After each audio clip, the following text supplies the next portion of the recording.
Romeo की पत्री 15 अध्याय।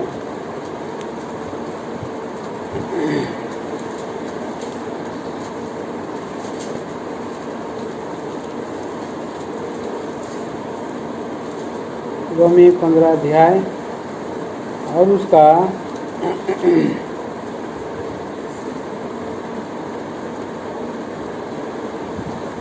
33 वचन हम लोग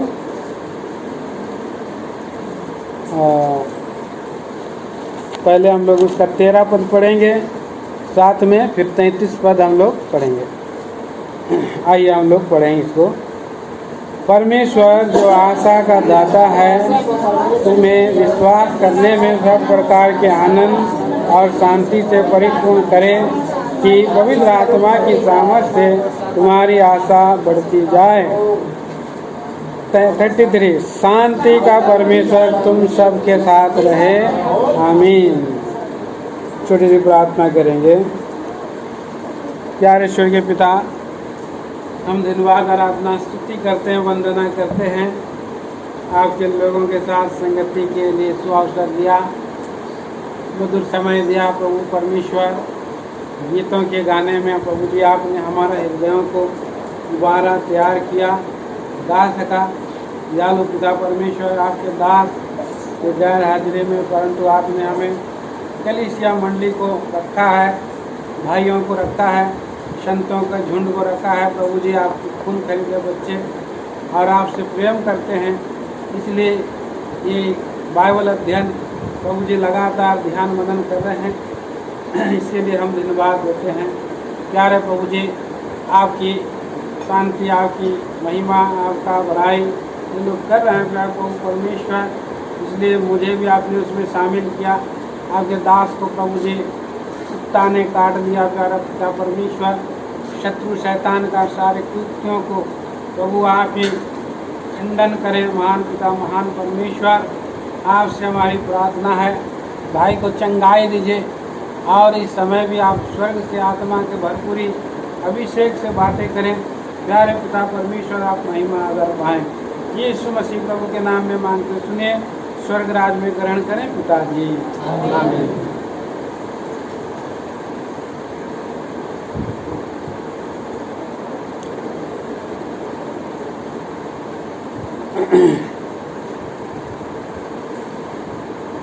हमारे प्रभु का हम धन्यवाद देते हैं। ये 13 पद यहाँ पर हम हमारा परमेश्वर प्रभु को आशा का दाता है बोल के हम देखते हैं। हमारा परमेश्वर आशा दिया, आशा का दाता, आशा का देने वाला परमेश्वर। और आशा जो है और कोई दूसरा ऐसी आशा और नहीं देता है। इस संसार का आशा और क्या है, वो आशा जो है चला जाने वाला आशा, लेकिन हमारा प्रभु जो है एक ऐसी आशा दिया है और उस आशा में महिमा की आशा, महिमा का आशा देने वाला परमेश्वर है। तो हम देखते हैं प्रियो, 3 चीज़ मुख्य है, विश्वास, आशा और प्रेम। और प्रेम जो है अस्थाई है, प्रेम अस्थाई है, प्रेम रहेगा। अभी हम लोगों को आशा मिला है, आशा के साथ विश्वास मिला है। हमें कोई चीज़ का आशा हम लोग रखते हैं तो हम लोग फिर विश्वास से आगे बढ़ते हैं कि वो चीज़ हमको मिलेगा। विश्वास से हम लोग आगे बढ़ते हैं। अगर हमको आशा आ जाता है कि फलाना जगह में हमको नौकरी मिलने वाला है, हमें नौकरी मिलने वाला है, तो क्या करेंगे? एक आशा आया है, उस नौकरी मिलने वाला है, उसके लिए हमको और विश्वास कर लेते हैं। हम लोग विश्वास करते हैं कि हाँ नौकरी मिलने वाला। फिर हम विश्वास से हम नौकरी के लिए अपने शरीर बॉडी को भी ऐसे हम बनाते हैं जैसे अभी फौज में आप यहाँ पर आप काम करते हैं तो उसके अनुसार आप दौड़ करके अपना बॉडी को ऐसे तैयार करके कि आप एक दिन उस नौकरी में आप चले जाएंगे, फिट हो जाएंगे। इसलिए प्रभु का वचन में हम पढ़ते हैं कि इब्रानियों की पत्री और 11 अध्याय में विश्वास आशा की हुई वस्तुओं का निश्चय है। और इस पृथ्वी की वस्तुओं को हम देखते हैं, उसको फिर पूरा कर लेते हैं, तो उसमें आशा खत्म हो जाता है। प्रभु ने हमें अनदेखी वस्तुओं के लिए आशा दिया है, स्वर्ग के लिए आशा दिया है। और उस आशा में आशा का दाता वचन के द्वारा हमसे बात करके प्रकट किया है। अब्राहम का उदाहरण आप देख लीजिए। अब्राहम का उदाहरण को हम जब इब्रानियों की पत्री में देखते हैं कि उसके जीवन में परमेश्वर ने बातें किया और उसको बोला कि मैं तुमको कनान देश दूंगा। और कनान देश दूंगा जब उसने कहा तो उसको उसने और मान लिया कि मेरा प्रभु मुझको देगा। कब देगा, कैसे देगा, और वही जानता है कब देगा देने वाला, कैसे देने वाला, लेकिन वो देगा बोला तो, और उसको उसने विश्वास कर लिया और मान लिया कि मेरा प्रभु मुझे कनान देश देने वाला है। और उसने कनान देश के लिए अपना कुटुंबियों को, अपना घर को और अपने संपत्ति को उसने जो है छोड़ दिया और उस देश के लिए निकल पड़ा कि मेरा प्रभु मुझे देने वाला है वो देश। और उसने देखिए उसके जीवन में हम देखते हैं इब्रानियों की पत्री और उसका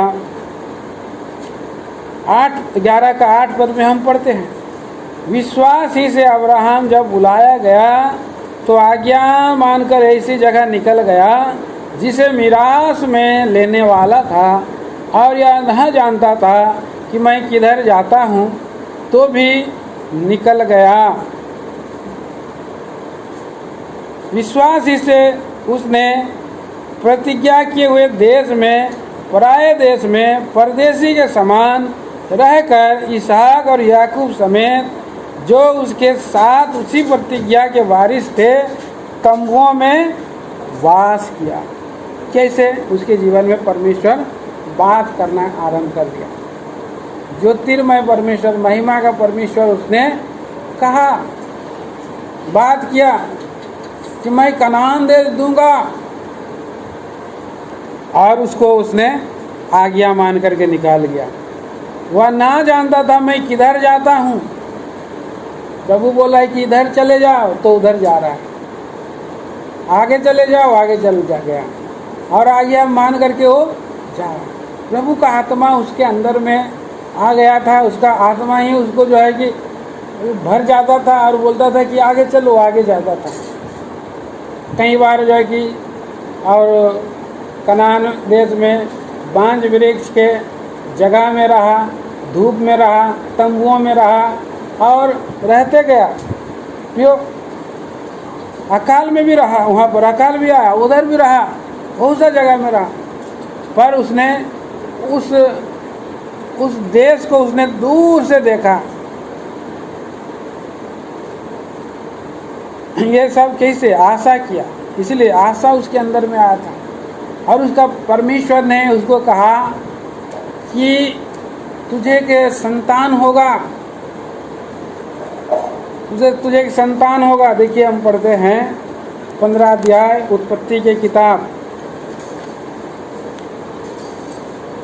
उत्पत्ति की किताब 15 अध्याय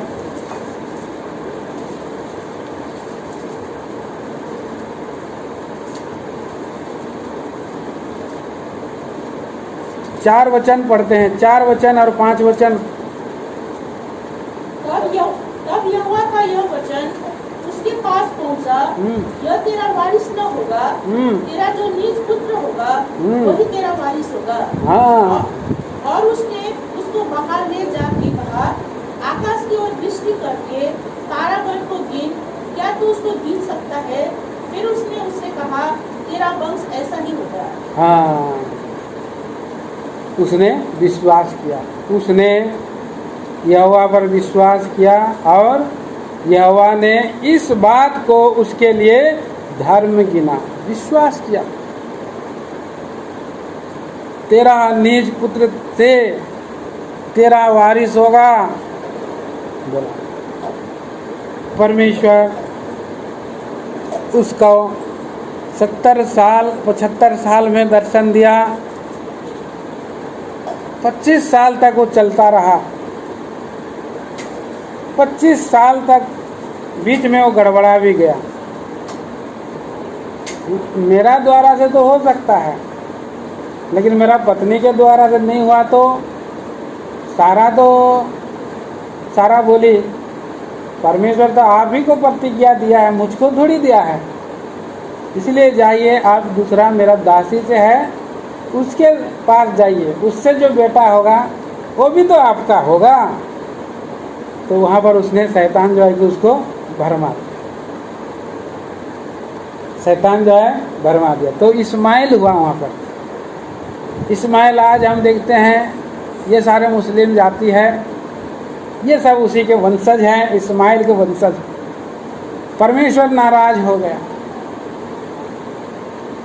तेरा निज पुत्र किससे, जिससे सारा का शादी हुआ, सारा और अब्राहम का शादी हुआ, उसी से होना है, उनके दासी से नहीं होना है। तो इसलिए नाराज हो गया। परमेश्वर ने उससे बात करना छोड़ दिया। थोड़ा समय डगमगा गया, छोड़ दिया। प्रभु ने बोला, उत्पत्ति के किताब 17 अध्याय में फिर प्रभु ने 13 साल के बाद बात किया। तुम जहाँ से गिरे वहाँ से उठो बोला। उत्पत्ति के किताब उसका 17 अध्याय और 1 वचन। जब अब्राहम 99 वर्ष का हो गया, तब यहोवा ने उसको दर्शन देकर कहा, मैं सर्वशक्तिमान ईश्वर हूँ, मेरी उपस्थिति में चल और सिद्ध होता जा। मेरी उपस्थिति में चल और सिद्ध होता जा बोला। और यहाँ पर प्रभु ने उससे वाचा बांधा और बोला, आगे पढ़िए। मैं तेरे साथ वाचा बांधूंगा, हाँ, और तेरे वंश को अत्यंत ही बढ़ाऊंगा। सर्वशक्तिमान, यहाँ पर क्या बोला है? मैं सर्वशक्तिमान ईश्वर हूँ। सर्वशक्तिमान मतलब एल सदाई, मैंने सब काम करने के लिए अब मेरे पास ताकत है बोला। सर्वशक्तिमान ईश्वर हूँ बोलने से क्या मेरे लिए कोई काम कठिन है? प्रभु के लिए कोई काम कठिन नहीं। परमेश्वर सर्वशक्तिमान है, इसलिए एल सदाई प्रार्थना घर, यहाँ पर पुराने बाइबल में लिखा था एल सदाई ईश्वर। अभी नया बाइबल में नहीं लिखा रहा है ना, पुराना बाइबल सब में एल सदाई ईश्वर। अभी आप लोग कैलिंगपोंग जाते हैं तो प्रार्थना वन का नाम है एल सदाई।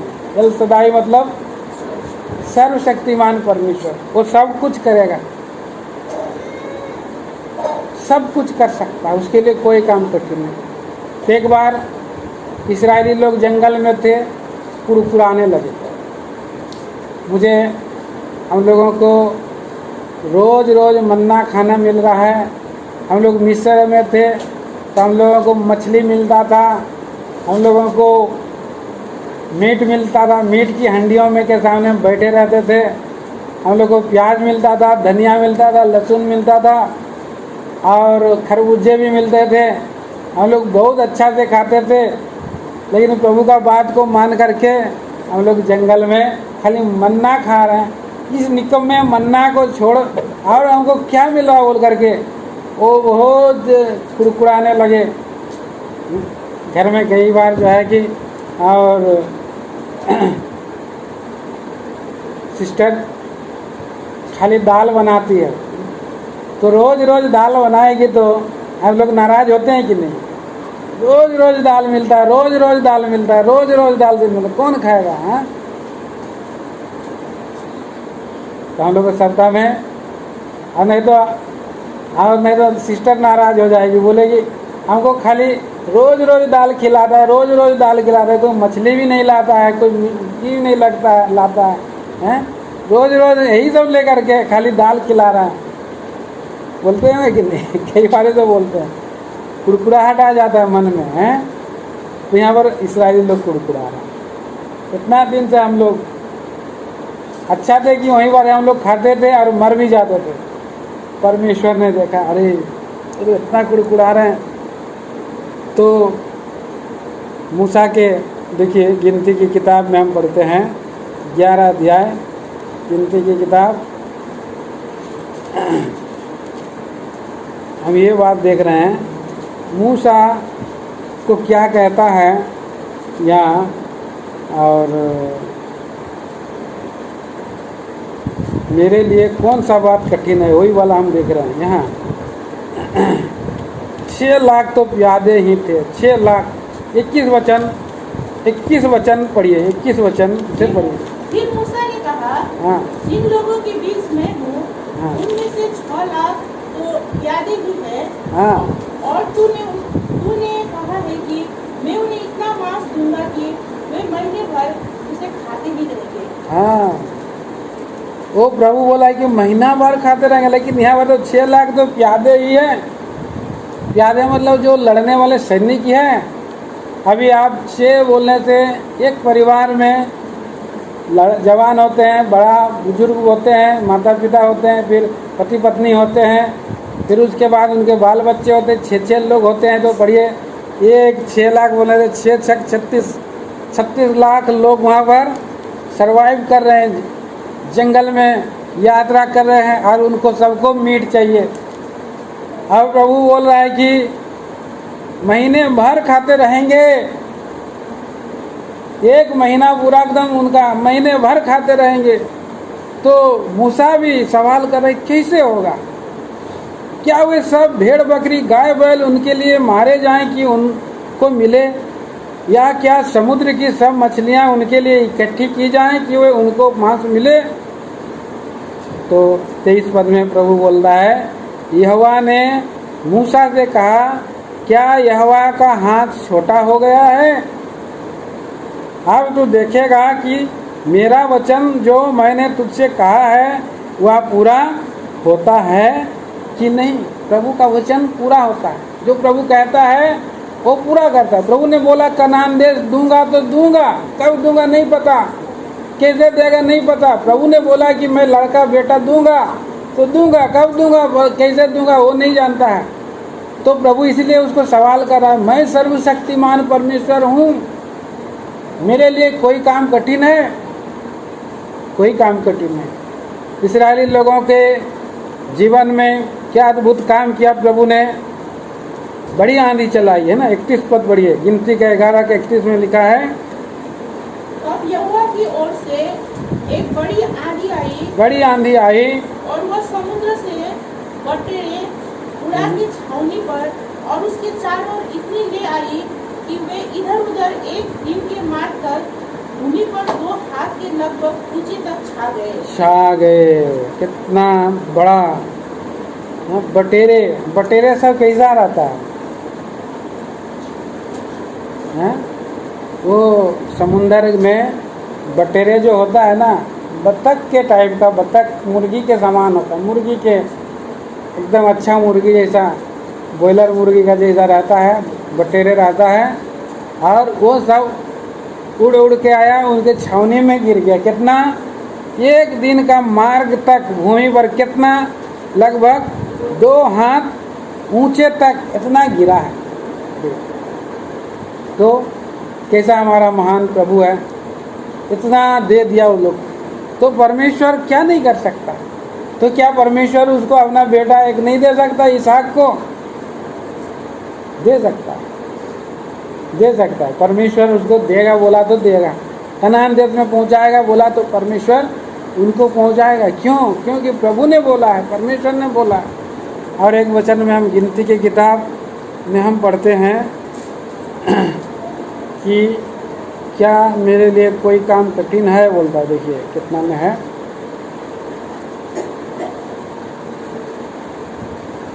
परमेश्वर के लिए कोई काम जो है कठिन नहीं है। अभी याद नहीं है, बहुत जगह में लिखा है, याद नहीं आ रहा है।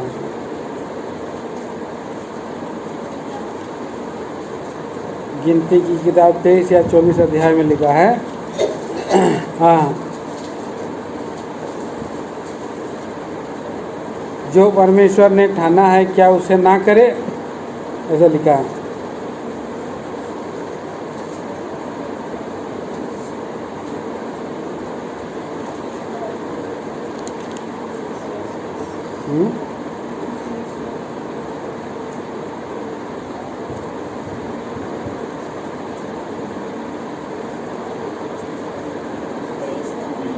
तेईस का 19, हाँ पढ़ दीजिए। ईश्वर मनुष्य नहीं कि झूठ बोले, और ना वह आदमी है कि अपनी इच्छा बदले। क्या जो कुछ उसने कहा उसे ना करे, सवाल है।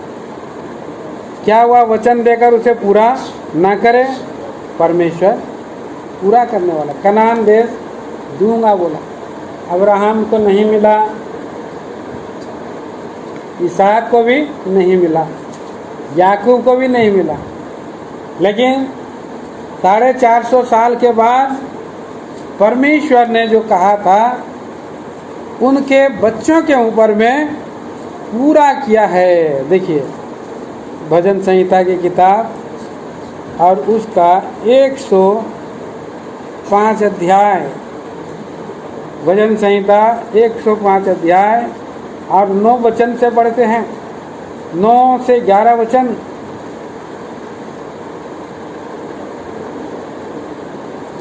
वही वाचा हाँ, जो उसने अब्राहम के साथ बांधी और उसके विषय में इतने इसहाक से शपथ खाई, और उसी को उसने याकूब के लिए विधि करके और इस्राएल के लिए यह कहकर सदा की वाचा करके दृढ़ किया। हाँ, मैं कनान देश को तुझी को दूंगा, वह बाट में तुम्हारा निज भाग होगा। मैं कनान देश तुझी को दूंगा, वह बाट में तुम्हारा निज भाग होगा। कनान देश तुझी को, अब्राहम भी नहीं पाया, इसहाक भी नहीं पाया, याकूब भी नहीं पाया, और इस्राएल के लिए, इस्राएल के कितने गोत्र हुए, 12 गोत्र हुए, और 12 गोत्र अभी उस जगह में पहुंचने वाले हैं, कनान में पहुंचने वाले हैं। इसलिए इब्रानियों की पत्री 11 अध्याय में अब्राहम को परमेश्वर ने देखा दिया ले जा करके, परमेश्वर ने उसको देखा, यहाँ देखो तुम परदेसी होकर रह रहे हो, इधर घूम रहे, उधर घूम रहे, उधर घूम रहा है। कैसे घूम रहा है, तंबुओं में घूम रहा है। प्रभु ने बोला वहाँ उत्पत्ति 13 अध्याय में बोला कि देश के लंबाई और चौड़ाई में चल फिर, मैं ये तुम्हारे वंश को देने वाला हूँ। कितना सुंदर प्रतिज्ञा वहाँ पर है। उत्पत्ति की किताब निकालिए, उत्पत्ति की किताब 13 अध्याय का 14 वचन में पढ़ते हैं, 14-15। जब लूत अब्राम से अलग हो गया, तब उसके पश्चात यहोवा ने अब्राम से कहा, आप का जिस स्थान पर तू है वहाँ से उत्तर दक्षिण पूर्व पश्चिम चारों ओर दृष्टि कर, क्योंकि जितनी भूमि तुझे दिखाई देती है उस सब को मैं तुझे और तेरे वंश को युग युग के लिए दूंगा। पढ़िए, आगे पढ़ते जाइए। हाँ, और मैं तेरे वंश को पृथ्वी के धूल के कीटों के समान बहुत करूंगा, यहाँ तक कि जो कोई पृथ्वी के धूल के कीटों को गिन सकेगा वही तेरा वंश भी गिन सकेगा। इस देश की लंबाई और चौड़ाई में चल फिर, क्योंकि मैं उसे तुझी को दूंगा। जी हाँ, मैं तुझी को दूंगा बोला, और लंबाई और चौड़ाई में चल फिर मैं तुझको दूंगा। इसके पश्चात अब्राहम अपना तंबू खाड़ कर ममरे के बांज वृक्ष के बीच जो हिब्रोन में थे जाकर रहने लगा, और वहाँ भी यहोवा की एक वेदी बना। तो वहाँ वो रह रहा है, इस देश के लंबाई में चल और फिर। कितना सुंदर बात है। इसलिए प्रभु के भाई विश्वासी लोग जब आप आते हैं, आप भी अब्राहम के समान विश्वास में और अब्राहम के संतान बन जाते हैं, मैं भी बन जाता हूँ। अभी आप और मैं प्रार्थना जब करते हैं, जिस स्थान में जाते हैं, प्रार्थना करते हैं, वचन सुनाते हैं, और उस समय आप उस जगह के लिए प्रार्थना करें, हे प्रभु आपने जो अब्राहम को बोला देश की लंबाई और चौड़ाई में चल फिर। अब भाई बक्सिंग क्या करते थे, जहाँ जहाँ भाई बक्सिंग जाते थे उन दिनों में एरोप्लेन में भी जाते थे, तो एक देश से दूसरा देश, या एक उसका जो एयरपोर्ट से दूसरा एयरपोर्ट जाते थे, तो अगर वो फलाना एयरपोर्ट में रुक भी गया, वहाँ उतरना, वहाँ पर उसका नहीं है, गंतव्य स्थान नहीं है, दूसरा जगह, लेकिन वहाँ थोड़ा स्टेज हो गया, तो वो क्या करता है, उस एयरपोर्ट से थोड़ा उतर के उस एयरपोर्ट में भी जा कर के घुटना टेक करके वो प्रार्थना करता है, प्रभु मुझे आप यहाँ लाया है, यहाँ पर मैं पाँव रखा हूँ, आपने बोला है देश की लंबाई में चौड़ाई में चल फिर, मैं उसको दूंगा बोलकर उसने प्रार्थना किया विश्वास से। और जब उसने प्रार्थना किया, भाई बक्सिंग ने प्रार्थना की, और उसके बाद कई समय के बाद, उसी समय तो मंडली खड़ा नहीं हुआ, लेकिन कई दिनों के बाद, कई सालों के बाद वहाँ पर हेब्रोन की कलीसिया आई, हेब्रोन की कलीसिया बनी। और इसलिए प्रिय भाई बहनों, हमें ये दावा करना चाहिए, प्रार्थना करना चाहिए। यहोशू की किताब 1 अध्याय में हम पढ़ते हैं, यहोशू की किताब 1 अध्याय में वहाँ पर 3 पद में मेरे ख्याल से लिखा है, 1 अध्याय 3 पद में, उस वचन के अनुसार, कोई पढ़ दीजिए। हाँ, कहा जिस जिस स्थान पर तुम पांव धरोगे, हाँ, जिस जिस स्थान में तुम पांव धरोगे मैं तुमको दे देता हूँ। तो विश्वासी भाई बहन लोग, अब जब जाते हैं किसी के घर में भी, आप बाइबल लेकर के जाइए, प्रार्थना करिए, और जब आप प्रार्थना करेंगे तो प्रभु देगा, उस परिवार को देगा, घराना को देगा, उद्धार आप पाएंगे, उसके आगे द्वारा वो उद्धार पाएंगे, उनका जीवन बदलेगा। उसके लिए प्रार्थना करते रहिए, उनको वचन सुना दीजिए और प्रार्थना करते रहिए, करते रहिए, करते रहिए। कभी ना कभी प्रभु ऐसे मोमेंट लेके आएगा, ऐसे ऐसे परिस्थिति लेकर के आएगा, और प्रभु उनका जीवन को तोड़ देगा, और प्रभु जी उद्धार करेगा। और इसलिए हमारे ये भाई बहन लोग इसलिए प्रार्थना करना। तो सर्वशक्तिमान परमेश्वर, हमारा परमेश्वर सर्वशक्तिमान है, उसके लिए कोई भी काम कठिन नहीं है। अब्राहम ने विश्वास के दशा में उसको देख करके तुरंत उसने नहीं पाया। पढ़िए उसका इब्रानी 11 अध्याय का 13 वचन में हम पढ़ते हैं, क्या लिखा है, इब्रानी 11 का 13, ये सब विश्वास ही की दशा में मरे,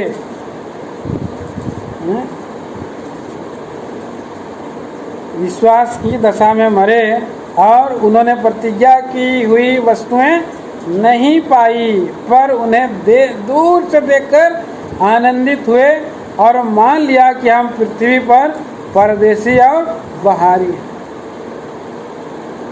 दूर से देखा, आँखों के मन की आँखों से देखा था, दूर से देखा था अब्राहम कि मेरा वंश के लोग 400 साल के बाद वहाँ पर आएंगे, राज करेंगे। और दूर से देखा और देख करके आनंदित हुआ, वो लोग दुखी नहीं हुआ, आनंदित हुआ, और मान लिया कि ये पृथ्वी पर तो हम लोग परदेसी और मुसाफिर हैं, प्रभु तो हमारे मेरे लिए 10 पद में लिखा है, क्योंकि वह उस स्थिरने वाले नगर की बाढ़ जोता था, जिसका रचने वाला और बनाने वाला परमेश्वर है। रचने वाला, बनाने वाला परमेश्वर की बाढ़ जोता था, इसलिए वहाँ पर कनान देश को दूर से देख करके आनंदित हुआ और मान लिया कि हम बाहरी और परदेसी हैं। वह एक उत्तम देश, स्वर्गीय देश का अभिलाषी था। प्रभु ने न केवल इस पृथ्वी पर उसका संतान को कनान देश के लिए, लेकिन उसको स्वर्गीय देश के लिए चुन लिया था। स्वर्गीय देश के लिए आपको और मुझको कहाँ के लिए चुन लिया है? स्वर्गीय देश के लिए चुन लिया है। जो ऐसी बातें कहते हैं वे प्रकट करते हैं कि स्वदेश की खोज में है और जिस देश में से वह निकल आए थे यदि उसकी शुद्धि करते तो लौट जाने का अवसर था। बहुत लोग विश्वास करते हैं, आशा पूरा नहीं होता है, छोटा छोटा आशा कई बार जो है और पूरा नहीं होता है, क्योंकि प्रभु हमारे जीवन में कुछ इच्छाओं को अपने और इच्छा में नहीं शामिल करता है। कुछ इच्छा हम लोग जो करते हैं, आशा रखते हैं, अगर आप आशा करेंगे कि भाई वो फलाना का खेत जो है मेरा हो जाए, आपके अंदर में एक आशा आ जाएगा, तो फलाना का खेत प्रभु न्यायी नहीं है, फलाना का मोटर गाड़ी मेरा हो जाए बोल करके कई बार आशा करते हैं। फलाना का लड़की से मैं शादी कर लूँगा, एक दो आशा आ जाता है, एक दो आशा आता है, फलाना का लड़का से मैं शादी कर लूँगा, एक आशा आता है। आशा पूरा नहीं होता है किसी का, तो फिर बोलते हैं कि फलाना मुझे नौकरी चाहिए, वो आशा पूरा नहीं होता, तो क्या बोलेंगे, ये प्रभु जो है कि झूठ बोलता है। उसके लिए मैं उपवास प्रार्थना किया, कितना दिन लोग उपवास प्रार्थना करते हैं, 2 सप्ताह और उपवास कर रहा है, 3 सप्ताह उपवास कर रहा है, संडे में मैं नहीं खाता हूँ, उसके लिए मिल जाए बोल करके। लेकिन प्रभु उसके लिए वो कुछ भला विचार रखा है, प्रभु देना चाहता है, लेकिन न्यायी परमेश्वर है, उन लोग को भी तैयार होना होगा। एक आशा जब पूरा नहीं होता है, विलम्ब होता है, तो मन शिथिल हो जाता है, दुखी हो जाता है। लेकिन प्रिय भाई बहनों, हमारा प्रभु अच्छी चीज़ों को देने के लिए और निर्दोष चीज़ों को देने के लिए, पवित्र चीज़ों को देने के लिए आशा रखा है, आशा दिया है, और वो उत्तम है। वो एक उत्तम स्वर्गीय देश हमें प्रभु जी देना चाह रहा है। कितना बड़ा आशा प्रभु ने दिया है। तो ये लोग कई बार दुखी हो जा रहे थे, आज कब मिलेगा बोल करके, लेकिन उन्होंने विश्वास किया, आशा धरा। सारा ने 11 पद में लिखा है, विश्वास से सारा ने बूढ़ी होने पर भी गर्भ धारण करने की शक्ति सामर्थ्य पाई, क्योंकि उसने प्रतिज्ञा करने वाले को सच्चा जाना था। तो हम देख रहे हैं आशा के बारे में, आशा का दाता। तो हमारा हृदय क्या हो, तैयार हो। रोमियो की पत्री 15 अध्याय 13 पद में हमने पढ़ा, परमेश्वर जो आशा का दाता है, तुम्हें विश्वास करने में सब प्रकार के आनंद और शांति से परिपूर्ण करें। आप विश्वास करें प्रभु पर, कैसे करें? सब प्रकार के आनंद और शांति से, कि पवित्र आत्मा की बल से आपकी आशा बढ़ती जाए, सामर्थ्य से आपकी आशा बढ़ती जाए। तो प्रिय भाई बहनों, हमारा प्रभु आशा दिया है, तो आशा में क्या करना है? आनंदित रहना। आशा में आनंदित रहो। और यहाँ पर और भी बहुत कुछ है। आशा के साथ साथ आनंद आता है। जब आशा पूरा होता है तो आनंद आता है। देखिए नीति वचन की किताब, नीति वचन 13 अध्याय मेरे ख्याल से,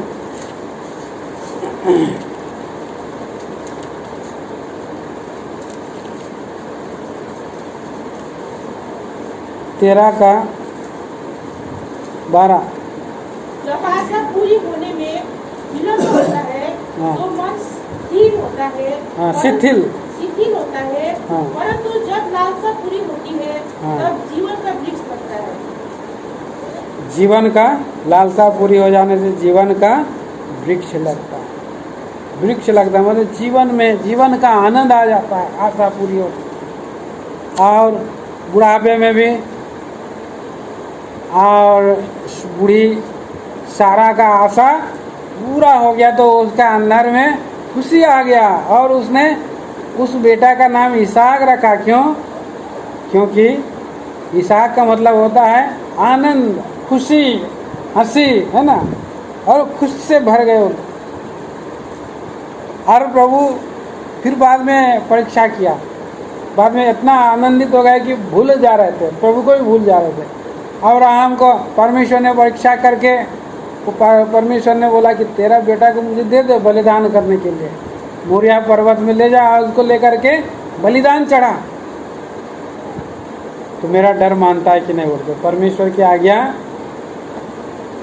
क्योंकि हमारा परमेश्वर जब बेटा दे सकता है, और बेटा को अगर बलिदान मार भी डालेगा, मैं उसको बलि भी कर दूंगा, तो मेरा प्रभु क्या करेगा, उसको जिलाने में ताकतवर है, जिलाने में शक्तिमान है बोले। इसलिए यहाँ पर हमने पढ़ा था इब्रानियों की पत्री और इब्रानियों की पत्री उसी का 11 अध्याय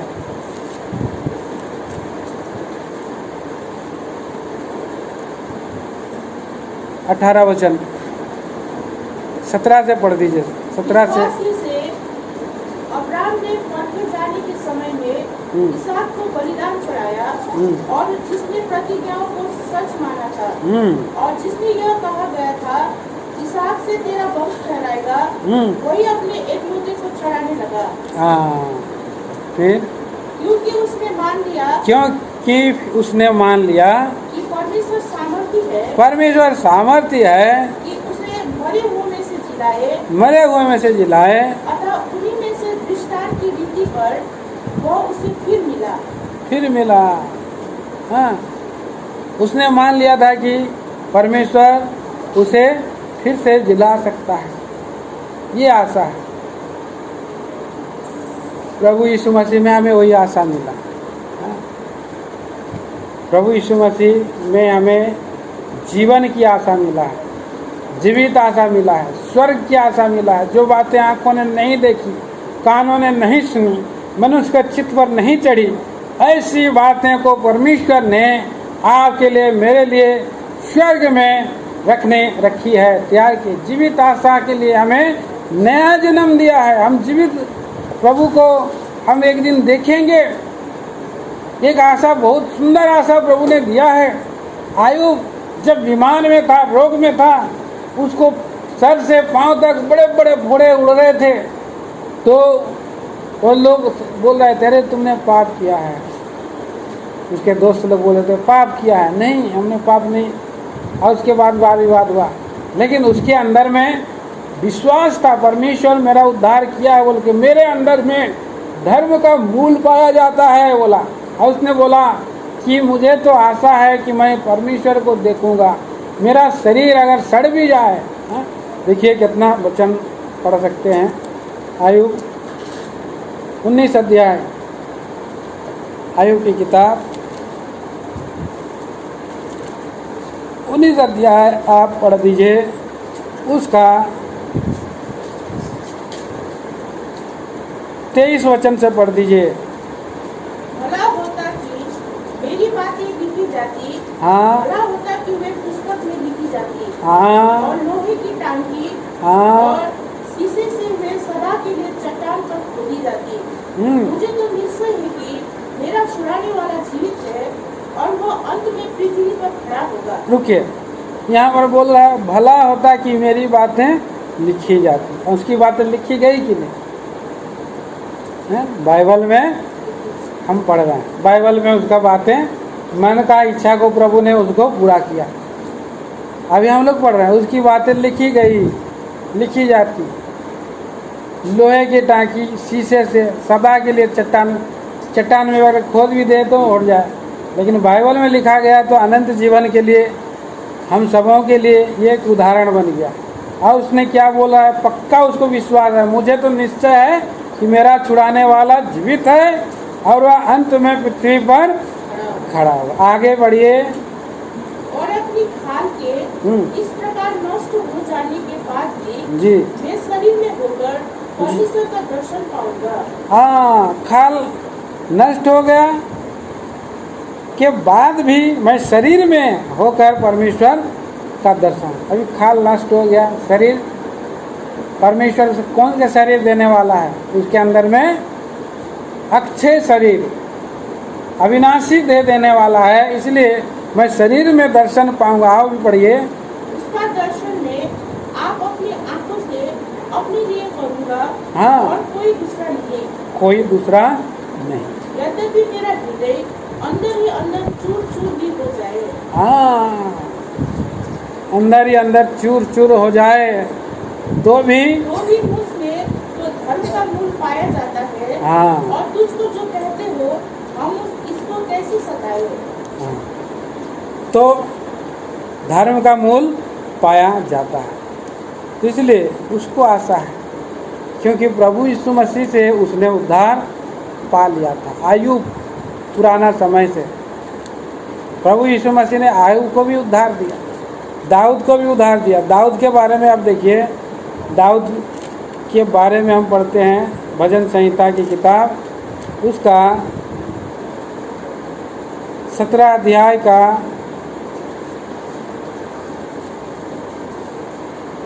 16 अध्याय में हम पढ़ सकते हैं। 16 अध्याय में पहले पढ़ेंगे और 8 वचन पढ़िए, 8 वचन। मैं यहोवा को निरंतर अपने सन्मुख रखा है, इसलिए कि वो मेरे दाहिने हाथ रहता है। हाँ। मैं कभी न डगमगाऊंगा। नहीं डगमगाऊंगा बोला मैं। उसने भी और जैसे और अब्राहम परमेश्वर के सन्मुख होकर चलता था, ऐसे ही दाऊद भी परमेश्वर को भय मान करके उसके सन्मुख चलता था। इसलिए बोला है कि मैं मेरा दाहिना हाथ, इसलिए वह मेरे दाहिने हाथ रहता है, मैं न डगमगाऊंगा। 9 व 10 वचन भी पढ़िए। इस कारण मेरा हृदय आनंदित और मेरी आत्मा मगन हुई, मेरा शरीर भी चैन से रहेगा, क्योंकि तू मेरे प्राण को अधोलोक में न छोड़ेगा, न अपने पवित्र भक्तों को सड़ने देगा। देखिए कितना बड़ा आशा उसके अंदर में आया है। इस कारण मेरा हृदय आनंदित है। हाँ, आशा से आनंद हो मिलता है, उन लोग को आनंदित है। और बोला है कि मेरी आत्मा मगन है, आनंद से मगन है, मेरा शरीर भी चैन है। दुख के समय में भी वो चैन से है। क्यों? क्योंकि तू मेरे प्राण को अधोलोक में ना छोड़ेगा, ना अपने पवित्र भक्त को सड़ने देगा। शरीर में अगर सड़ भी गया तो प्रभु उसको क्या करेगा? हैं? यहाँ पर लिखा है 17 का 15 पर, 17 अध्याय का 15 वचन। परंतु मैं तो धर्मी होकर तेरे मुख का दर्शन करूंगा। परमेश्वर को मैं देखूंगा, मैं तेरा मुख का दर्शन करूंगा। जब मैं जागूंगा तब तेरे स्वरूप से संतुष्ट होगा। हाँ, प्रभु एक दिन जागा देगा। अभी जो भी मसीह में है और जो मसीह में सो गए हैं वे लोग जागेंगे। जो सोते हैं वे लोग जागते हैं, जो सोते हैं जागते हैं। मरते वाला लोग नहीं जागते, लेकिन जो सोने वाले जागते हैं। हम लोग सोने वाला है, इसलिए कि उसने और जागूंगा बोला है। और यहाँ पर इसलिए उसके निकट में हो रहा था, और परमेश्वर ने उसको कौन सा रास्ता दिखा दिया है।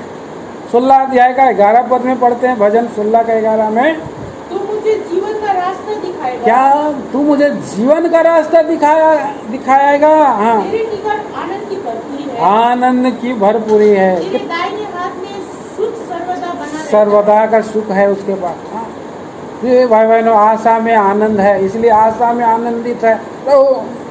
आशा में आनंदित रहो, क्लेश में स्थिर रहो बोलकर हम पढ़ते हैं। हमने पढ़ा रोमियो की पत्री, उसका 15 अध्याय और 13 वचन पढ़े थे, है ना। अब आशा का दाता परमेश्वर तुम्हें पूरी आनंद के साथ शांति भी दे। हमारा प्रभु क्या करता है? आनंद के साथ साथ शांति देता। अभी वर्तमान दिनों में दुख है, क्लेश है, शैतान कई बार हमारे ऊपर में चढ़ाई करता है। रोमियो की पत्री 16 अध्याय का 20 वचन पढ़िए। रोमियो की पत्री 16 का 20। शांति का परमेश्वर शैतान को तुम्हारे पाँव से शीघ्र कुचलवा देगा। आगे पढ़िए। प्रभु यीशु मसीह का अनुग्रह तुम पर होता है।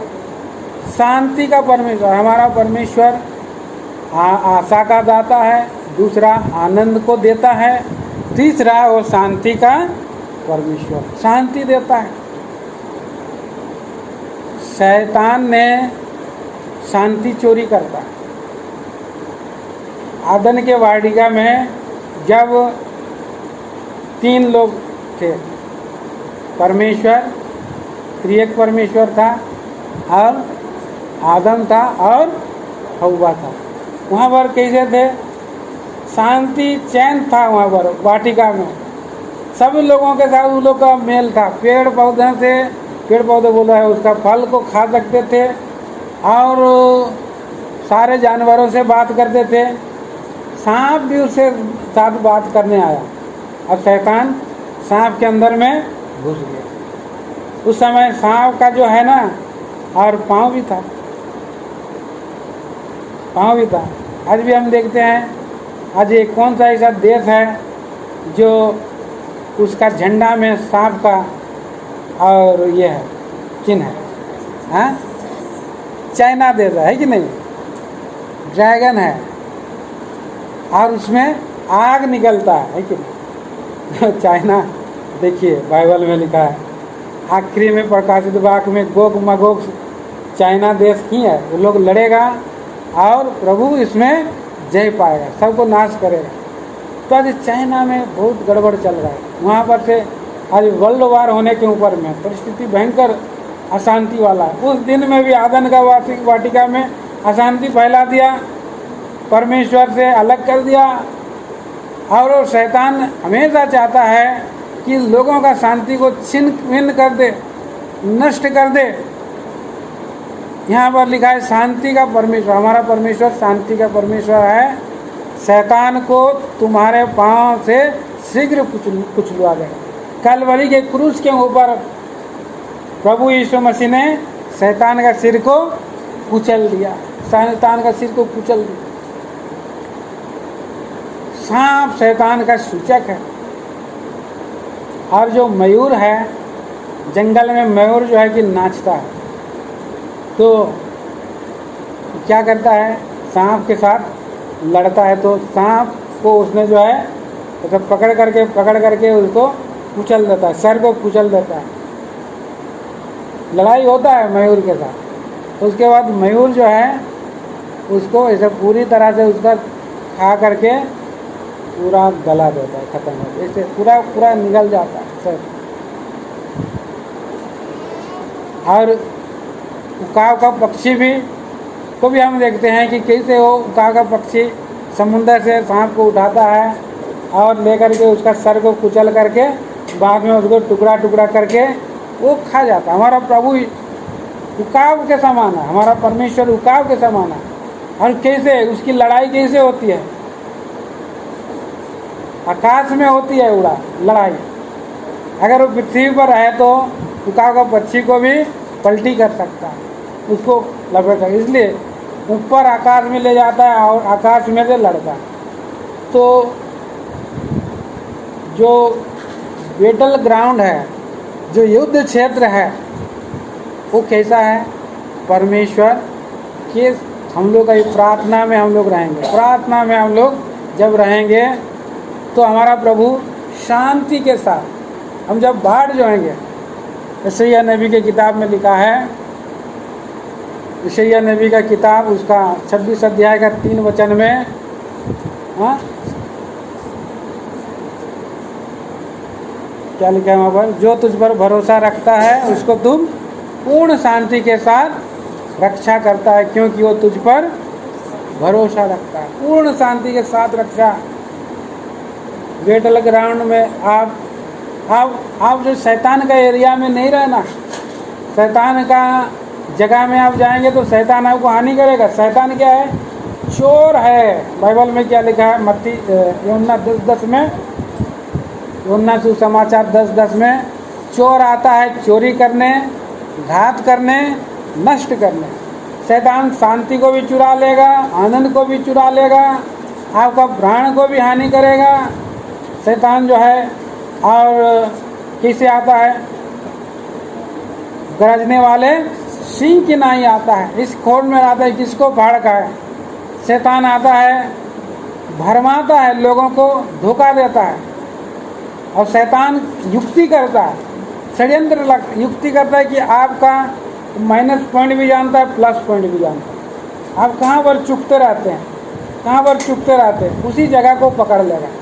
अब इसलिए कि दूसरा कुरिन्थी 2:11 में लिखा है कि उसकी युक्तियों से हम लोग अनजान नहीं। और दूसरा देखते हैं कि वो भरमाने वाला है। तीसरा दोष लगाने वाला। शैतान क्या करता है, 10:12 में लिखा है, प्रकाशित वाक्य 12 का कितना 10 में लिखा है कि वो और दोष लगाने वाला। कई बार आप भी शैतान का हथियार बन सकते हैं, मैं भी शैतान का हथियार बन सकता है। क्यों? क्योंकि हम किसी को दोष लगा देंगे। शैतान तो दोष लगाता है, अगर मैं किसी को दोष लगा रहा हूँ तो मैं शैतान का एक हथियार बन जा रहा हूँ। इसलिए कि शैतान भी दोष लगाता है। तो प्रभु दोष लगाता है? प्रभु तो नहीं लगाता, वो तो एडवोकेट है, वो मध्यस्थ करता है, दोष नहीं लगाता। तो आप शैतान का हथियार भी नहीं बनना है। वो और किसी का आपको शांति को भी नहीं छीनना है। हाँ, शैतान चोरी करता है शांति को, और वो स्वर्गदूत है, सुंदर रूप धारण करता है, दास का रूप धारण करता है शैतान। तो कितना कितना शैतान का रूप है ये भाई बहनों। इसलिए सबसे चौकस जब रहेंगे, प्रार्थना करेंगे, तो आखिरी में 1-2 वचन पढ़ेंगे। आइए हम उसको बताते हैं। फिलिपियों की पत्री, फिलिपियों की पत्री 4 अध्याय का 6-7 वचन।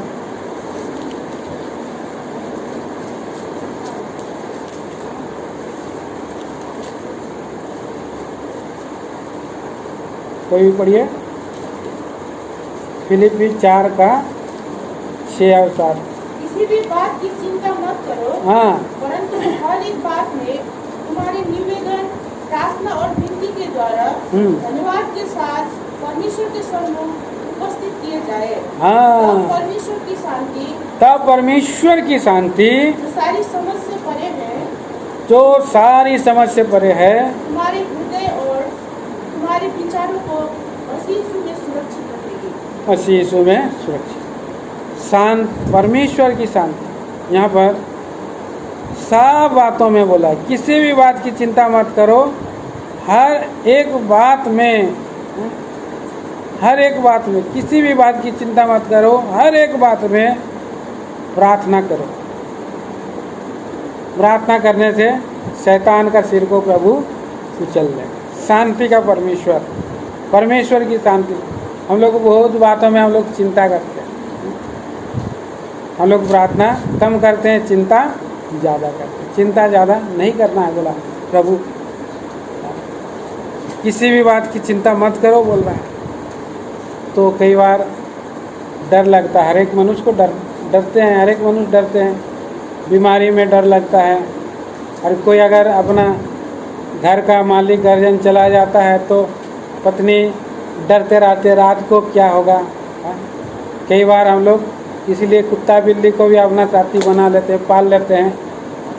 रात को हमको बुरे सपने ना आए बोल करके, कोई आवाज़ ये करे। छोटी छोटी बातों में भी हम लोग क्या करते हैं, हमारी शांति चली जाती है। इसीलिए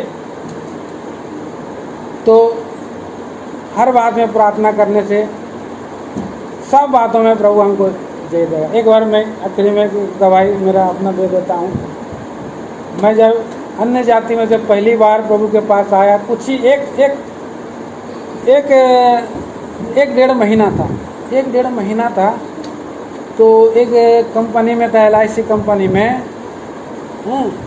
और वहाँ से मैं रात को 11:30 बजे आया घर। दरवाज़ा खटखटाया, गांव में रहता था। मेरा पिताजी दरवाज़ा खोले, खाना खाओ। बोलते नहीं, मैं खाना नहीं खाऊंगा। मेरा छोटा भाई जिस रूम में रहता था उधर मैं जा कर के जैसे दरवाज़ा खोला, एक आवाज़ आया घर में, जैसे कोई चूहा बिल्ली दौड़ रहा है, जैसा प्लास्टिक लगा हुआ था। आवाज़ आया। और हम लोग का गाँव है तो चावल रहता था, तो बिल्ली चूहा दौड़ता होगा। लाइट ऑन किया, प्रार्थना किया, सोया। प्रभु हमको दिन भर संभाला, चलाया। आपके बहुमूल्य रक्त से मुझे धो दीजिए और मुझे अच्छा नींद दीजिए। हमारे सारे जो है कि और पाप क्षमा कर दीजिए, लहू से मुझे शुद्ध कर दीजिए। क्या हो गया, जब ऐसे मैं सोया तो 10 मिनट से 15 मिनट के बाद एक आवाज़ मेरा पाँव के नीचे से आया, एक औरत का आवाज़ आया। लाइट बंद करके सोया था, औरत का आवाज़ आया, जैसे कोई चीख कर चली गई, आ बोल के चिल्लाया। उठ गया, अरे जय यीशु बोल के थुक थुक करके उठ गया। तो मैं बोला कि ये कैसे आवाज़, मैं डर गया। फिर थोड़े जय यीशु मसीह के बोल के मैं सो गया, नया था। तो प्रभु तुरंत मुझे दर्शन दे दिया, है ना। कई बार सपना आ जाता है, प्रभु में आप जब रहेंगे। पौलुस को भी दर्शन मिला, कितना सारे लोगों को। क्या देखा मैं, जो मेरा पाँव के सामने से एक डाइन थी और वो भाग रही है दौड़ दौड़ के, दीवार फांद के भाग रही है। तो मैं प्रार्थना किया था, उससे पहले भी मैंने कई बार जो है, और ऐसे लगता था जब प्रभु में नहीं था तो कोई मुझ पर ऐसे दबा रहा है, मैं आँख खोलना चाह रहा हूँ लेकिन आँख नहीं खोल पा रहा। मैं पुजारी था पहले, मैं भक्त पंडित जैसे पूजा करता था, शिव का भक्त था, लेकिन फिर भी शैतान मुझे पहले दबाता था। कोई खून चूसता, अभी भी अन्य जाति में है, काला जादू है उसका। अब अगर वो लोग क्या करते हैं, बांध देते हैं, खून चूसते हैं। हर 7 घर में वो लोग छोड़ करके बोलते हैं, कहावत है 7 घर छोड़ करके खून चूसता है, बोलते पता नहीं। लेकिन हम पढ़ते हैं वहाँ गिनती की किताब 23 में लिखा है, याकूब का परमेश्वर का ऊपर में कोई मंत्र तंत्र नहीं चलेगा। केवल आपको प्रार्थना करना है विश्वास से, किसी भी बात की चिंता मत करो। हर बात में तुम्हारा निवेदन, प्रार्थना, विनती, धन्यवाद के साथ परमेश्वर के सन्मुख उपस्थित किए जाएं, तब शांति का परमेश्वर क्या करेगा, सारी समझ से परे है, तुम्हारे हृदय विचारों में यीशु मसीह में सुरक्षित रखेगा, रक्षा करेगा, संभालेगा। तो ऐसा हमारा प्रेमी प्रभु है कि भाई बहनों बहुत समय हो गया, इसलिए नहीं देखेंगे। हमारा प्रभु हमारा आशा का दाता है, आनंद भी देता है, दुखों में भी आनंद देता है और शांति के साथ हमारी रक्षा करेगा। आइए हम इन विचारों को हमारे लिए आशीष करें, छोटी सी प्रार्थना करेंगे।